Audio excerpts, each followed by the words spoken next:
संयुक्त राष्ट्र सुरक्षा परिषद में वीटो पर भारत का रास्ता क्लियर। भारत के सपोर्ट में खड़ी हुई दुनिया तो यूएन महासचिव ने कर दिया बड़ा ऐलान। यूएनएससी पर मोदी ने काटा बवंडर तो सपोर्ट में कूदा ब्रिटेन। भारत को वीटो दिलाने अमेरिका ने किया नीति में बड़ा बदलाव। दोस्तों, इस वक्त यूएन में भारत ने सबसे बड़ा धमाका कर दिया है और अब दोस्तों G20 समिट में असली तांडव होने वाला है, क्योंकि अब भारत को वीटो पावर का रास्ता पूरी तरह से क्लियर होने वाला है। और ये हम नहीं कह रहे, ये बात खुद यूएन चीफ ने कह दी है।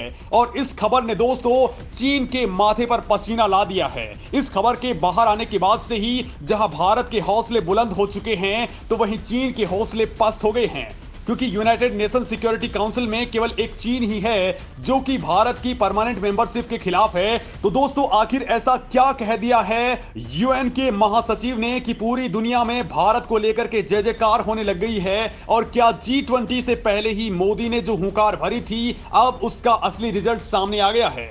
दोस्तों, पहले यूएनजीए चीफ और अब यूएन सेक्रेटरी ने जो ऐलान किया है, उसके बाद में क्या बदलने वाला है? क्या चीन इस बार अड़ंगा नहीं लगाएगा? तो इस वीडियो में दोस्तों मैं आपको ये तमाम बातें बताने वाला हूं कि असली खेल अब कैसे होने वाला है। तो दोस्तों, भारत लंबे वक्त से यूएनएससी की परमानेंट मेंबरशिप की कोशिश कर रहा था, लेकिन चीन की वजह से आज तक भारत को ये नहीं मिल पाई थी, जिसकी वजह से हर बार भारत को वीटो पावर मिलने से रह जाता था। लेकिन इस बार कुछ ऐसा हुआ है कि चीन की भी अक्ल ठिकाने आ चुकी है। असल में दोस्तों, संयुक्त राष्ट्र महासचिव ने क्लियर कहा है कि वो भारत की परमानेंट सीट को पूरा सपोर्ट दे रहे हैं, ताकि यूएन आज के मुताबिक चल सके, ना कि 1945 के मुताबिक। यूएनएससी में भारत की तगड़ी जरूरत है।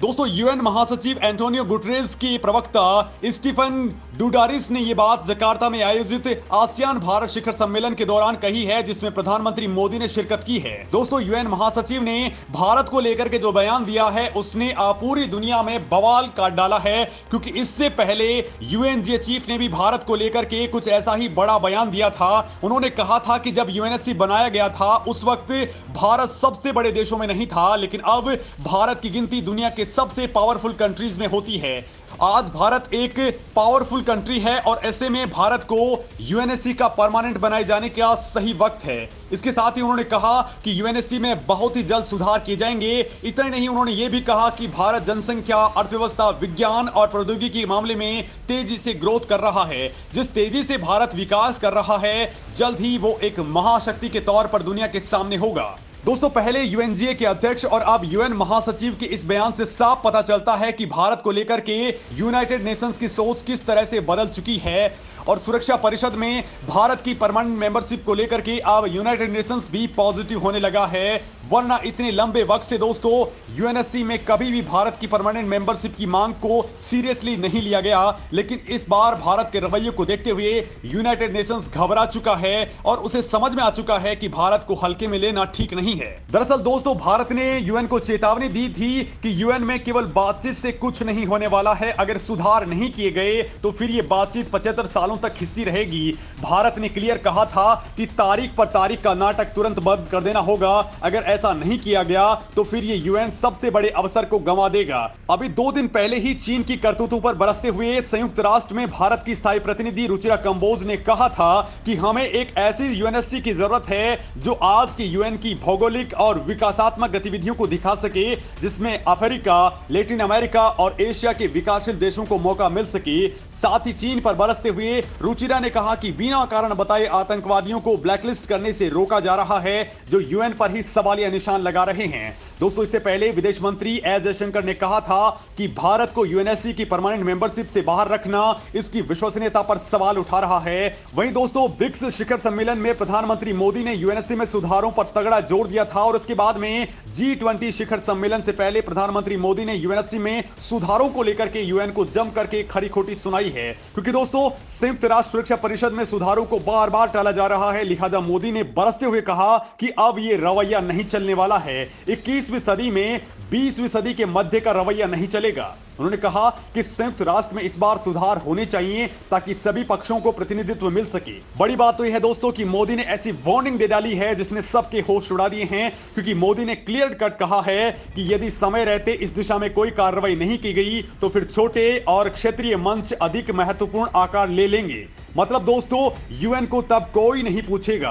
दोस्तों भारत लंबे वक्त से यूएनएससी में सुधारों पर जोर देता आ रहा है, लेकिन सुधारों पर अंतर सरकारी बातचीत में सार्थक तेजी नहीं आने से भारत इस वक्त भन्नाया हुआ है। भारत इस वक्त यूएनएससी में वीटो पावर का सबसे बड़ा हकदार है। भारत इस संगठन को बदलना चाह रहा है क्योंकि पिछले 75 सालों में यूएन पूरी तरह से वैसा का वैसा ही चल रहा है जैसा ये स्थापना के वक्त था। जिन देशों के पास में परमानेंट सीटें हैं और जो वीटो मिला हुआ है वो इसे बिल्कुल बदलना नहीं चाहते। और दोस्तों भारत को अगर वर्ल्ड लीडर बनना है तो हर हाल में यूएन की परमानेंट सीट चाहिए और इसके साथ ही वीटो पावर भी भारत को चाहिए। और यही कारण है कि भारत ने यूएनएससी में एक बड़ा महायुद्ध छेड़ा हुआ है जिसमें अब भारत को लगातार सपोर्ट भी मिल रहा है। दोस्तों इस वक्त 120 से ज्यादा ऐसे देश हैं जो भारत को सीधा सीधा सपोर्ट कर रहे हैं। अब दोस्तों यूएनएससी में भारत ने एक बार फिर से भारत के सपोर्ट के लिए भयंकर आवाज उठाई है, जिसमें दोस्तों फ्रांस के साथ ही ब्रिटेन ने भारत को यूएनएससी का स्थायी सदस्य बनाने के लिए जबरदस्त सपोर्ट दिया है। ब्रिटेन ने तो कहा है कि अब वक्त आ चुका है कि शक्तिशाली संयुक्त राष्ट्र निकाय 2020 के दशक में प्रवेश करे। इसके अलावा दोस्तों यूएनएससी में भारत को परमानेंट सीट दिलाने के लिए अमेरिका ने भी अपनी नीति में बदलाव कर दिया है। पहले अमेरिका कहा करता था कि भारत को परमानेंट देश बना दिया जाए, उसे आपत्ति नहीं है, लेकिन वीटो पावर जिन 5 देशों के पास है उनके पास ही रहने दिया जाए। लेकिन अब अमेरिका भारत के साथ पूरी तरह से खड़ा हो चुका है। तो वहीं दोस्तों भारत का दोस्त रूस भी समर्थन के लिए आगे आ चुका है। तो बड़ी बात यह है दोस्तों कि वीटो पावर को लेकर के चीन भी अब झुकता नजर आ रहा है। जानकार बता रहे हैं कि अब चीन को भारत की असली ताकत का एहसास होना शुरू हो चुका है। बताया जा रहा है कि भारत से रिश्ते सुधारने के लिए चीन भारत को वीटो पावर देने का ऐलान कर सकता है। चीन की मीडिया ने भी इस बात की चर्चाएं तेज कर दी हैं कि चीन को अगर दुनिया में सप्लाई चेन का बादशाह बने रहना है तो उसे भारत के साथ दोस्ती करनी पड़ेगी, क्योंकि अगर चीन भारत को नाराज करता है तो दुनिया के बाकी देश भी चीन से अपना पल्ला झाड़ लेंगे। इस छोटी सी चाल से चीन की अर्थव्यवस्था पूरी तरह धरातल पर आ सकती है। और बड़ी बात यह दोस्तों कि अगर चीन कोई चाल चलता भी है तो उसकी कोई भी चाल कामयाब नहीं होने वाली, क्योंकि सुरक्षा परिषद में सुधार अब होकर के रहेंगे। ये बात अब यूएनएससी खुद भी मानने लगा है और यूएनजीए के अध्यक्ष के साथ ही खुद यूएन महासचिव भी अपनी घोषणा में इस बात को क्लियर कर चुके हैं कि भारत को परमानेंट सीट दी जानी चाहिए। असल में दोस्तों यूनाइटेड नेशंस में हो रहे सुधारों में भारत की बड़ी भूमिका है। भारत यूनाइटेड नेशंस के सभी शांति मिशनों में बढ़ चढ़ करके भाग लेता है। और तो और यूनाइटेड नेशंस में जितनी भी मदद भारत की ओर से मिलती है उतनी कहीं से भी नहीं मिलती है। यूनाइटेड नेशंस की शांति सेना में सबसे ज्यादा सैनिक भारत के हैं। और तो और दोस्तों भारत को इस वक्त 120 से ज्यादा देशों का समर्थन हासिल है। लिहाजा यूनाइटेड नेशंस में भारत की भागीदारी काफी ज्यादा महत्वपूर्ण हो जाती है।